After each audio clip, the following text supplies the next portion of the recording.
समझाया था।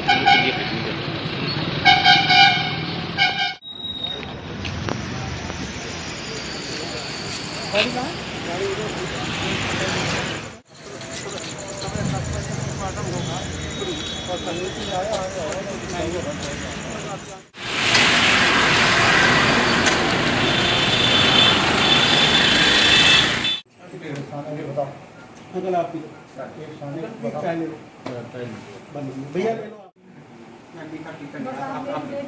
बहुत लाइट मीटिंग आप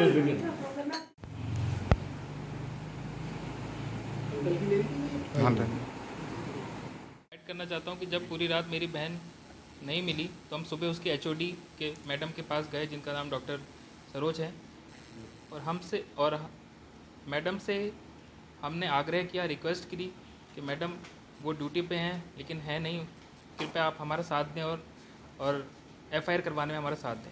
लेकिन डॉक्टर सरोज सिंह ने सिरे से इनकार कर दिया कि हमारा इसमें कोई रोल नहीं है। उसकी पीजी कंप्लीट हो गई थी, उसकी ड्यूटी कंप्लीट हो गई थी 3 बजे के बाद वो कहाँ जाए, हमें इससे कोई लेना देना नहीं। और उसके बाद उसने कहा कि प्रिंसिपल के पास जाओ, मेरे पास मत रहो, मैं कुछ नहीं कर सकती, मैं कोई मदद नहीं कर सकती। मतलब एक जो पोस्ट ग्रेजुएट स्टूडेंट 3 साल तक जो अब यहाँ पे सेवाएं दे रहा है, 48 घंटे काम कर रहा है, और जस्ट उसके एग्ज़ाम हो गए तो उसकी ज़िंदगी की कोई रिस्पॉन्सिबिलिटी नहीं है एचओडी की या किसी भी कंसल्टेंट की, और जबकि उसकी ड्यूटी लगी हुई थी। आज भी उसकी ड्यूटी थी, परसों भी उसकी ड्यूटी थी।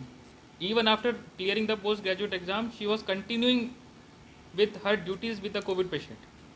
मैं डॉक्टर योगिता गौतम का फादर हूँ। मैंने अपनी बेटी का यहाँ MS गहनी में 2018 में यहाँ एडमिशन कराया था और यहाँ पर रखने की व्यवस्था की थी, और उसने बड़ी मेहनत के साथ यहाँ पर पूरा काम किया। इवन देन कोरोना का जब शुरुआत हुई थी उस समय कोरोना में उसकी ड्यूटी लगी और कोरोना पॉजिटिव कि उनकी डिलीवरी भी कराई, उनका ऑपरेशन के साथ भी ऑपरेशन भी किए गए। बड़ी मेरी बहादुर बच्ची थी। अब मेरे साथ तो इतना बड़ा अन्याय हुआ है, इसको मैं कहने का मतलब असहनीय हो गया मेरे लिए। बेटी ने आपको पहले कभी बताया था इसको? बेटी ने 1-2 बार मुझे बताया था। ये विवेक तिवारी है, doctor Vivek Tiwari.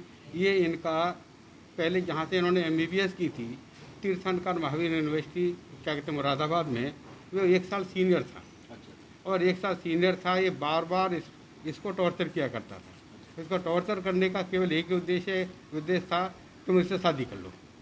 Against her bill. और ये मना कर देती शादी के लिए कि शादी मैं नहीं करूँगी। और इवन देन इसने पहले भी 1-2 बार करने की कोशिश की और इसको गुमराह करने की कोशिश भी की 1-2 बार इसने। और इसके बाद और अभी जब जो का पूरा हो गया तो कल मेरी बेटी ने मेरे बेटा को फ़ोन किया। मैं फ़ोन करके बताया कि वो बार बार मुझे टॉर्चर कर रहा है। तो ये तुरंत जो है गाड़ी लेकर के यहाँ आए, और उससे पहले ही ये थोड़ा ट्रैफिक जाम में फंस गए थे, वो नहीं थोड़ा लेट हो गए। और वो यहाँ से CCTV फुटेज से पता चला है कि 7:40 पे यहाँ से वो निकल गई। निकलते समय मुझे पूरा विश्वास है उसने इसको ब्लैकमेल किया होगा ज़रूर। उसी ने हत्या की है? उसी विवेक तिवारी ने हत्या की। और वो यहाँ पर वो क्या कहते हैं टाटा नेक्सन की गाड़ी लेकर के आया था, और वो लेडी लॉयल के सामने उसने खड़ी की है, और यहाँ बिल्कुल CCTV फुटेज में बिल्कुल क्लियर आ रहा है। और उसके बाद इस बच्ची को ब्लैकमेल करके उसने वहाँ बुलाया और बुला करके उसको खींच लिया। ऐसा पता चल रहा है CCTV से कि जैसे विंडो खुली उसको खींच लिया और खींच करके उसको ले गया, और उसने जाके इसका मर्डर कर दिया। ऐसे को कठोर से कठोर जो हो सकती है ऐसी सज़ा दी जाए, जिससे कि दूसरे लोगों को ऐसा सबक मिले कि कोई ऐसा काम करने से, जघन्य अपराध करने से पहले एक बार सोचिए। अब गाड़ी थी तो कुछ नहीं पता नहीं चला, लेकिन हो सकता है। सर, एक गुमशुदगी थाना MM गेट में दर्ज हुई थी और एक डेड बॉडी आज उसी से जुड़ी हुई मिली है थाना डोगी क्षेत्र में। क्या है सर पूरा मामला ये? आज सुबह थाना MM गेट में डॉक्टर योगिता गौतम जो SN मेडिकल कॉलेज में MD कर रही हैं, उनके भाई और पेरेंट्स ने आकर यह सूचना दी है कि वो कल शाम से अपने घर पर नहीं है और उनका फ़ोन ऑफ है।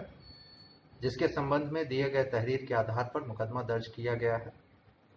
उनके परिजनों द्वारा ये बताया गया कि उनके साथ पढ़े हुए लड़के डॉक्टर विवेक तिवारी, जो आजकल जालौन मेडिकल कॉलेज में मेडिकल ऑफिसर हैं, उनके द्वारा बार बार फ़ोन करना, परेशान करना और धमकी भी दी जाती रही है। इसके अतिरिक्त आज सुबह थाना डॉकी क्षेत्र में एक डेड बॉडी मिली थी, जिसकी तत्काल पुलिस टीम ने शिनाख्त कराते हुए पहचान कराया और वो dead body doctor Yogita Gautam की थी। हमारी दोनों टीमों ने मिलकर जालौन पुलिस से टाई अप करते हुए आरोपी डॉक्टर विवेक तिवारी को हिरासत में ले लिया गया है और उनसे पूछताछ चल रही है। पूछताछ के आधार पर घटना किस प्रकार से की गई है, घटना में शामिल गाड़ी, अन्य जो पदार्थ, अन्य मटेरियल जिसका उपयोग किया होगा, जो इंजरी उसने पहुंचाई है, उन सभी चीज़ों को बरामद करते हुए घटना का अनावरण किया जाएगा। पीएम रिपोर्ट में सर क्या है? चोट कहाँ कहाँ पे मतलब? डेड बॉडी की पंचायतनामा और पोस्टमार्टम की कार्रवाई कराई जा रही है। डेड बॉडी पर जो उनके शरीर पर सर में और गर्दन के आसपास चोट थी, कुछ और भी स्ट्रगल के निशान थे जिसको रिकॉर्ड कर लिया गया है। जो आरोपी डॉक्टर हैं, जालौन पुलिस की मदद से उसे हिरासत में लिया गया है। उसके जो पास गाड़ी है, जो सीसीटीवी फुटेज में दिखाई दे रही है, उनको भी बरामद करने के प्रयास किए जा रहे हैं।